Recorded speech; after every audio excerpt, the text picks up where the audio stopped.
हे बघा मित्रांनो, 4 गुंठ आहे आणि सऱ्या घातल्यात.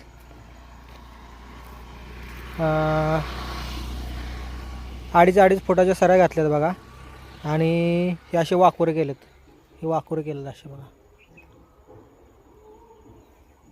वाकुरे केलेत हे बघा.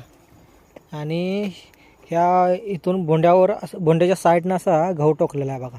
4च गुंठ आहे. बघू आता पाणी वगैरे दिलेलं आहे. आता 10-12 दिवसांनी गहू उगवून येईल. नंतर तुम्हाला परत दाखवतो. थँक्यू.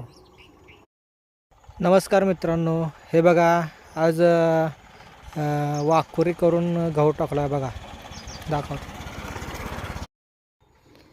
हे बघा मित्रांनो, 4 गुंठ आहे आणि सऱ्या घातल्यात.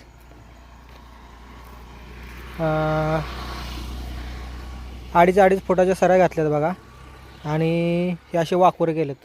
हे वाकुरे केलेत असे बघा, वाकुरे केलेत हे बघा. आणि ह्या इथून भोंड्यावर असं भोंड्याच्या साईडनं असा गहू टोकलेला आहे बघा. 4च गुंठ आहे. बघू आता पाणी वगैरे दिलेलं आहे. आता 10-12 दिवसांनी गहू उगवून येईल. नंतर तुम्हाला परत दाखवतो. थँक्यू.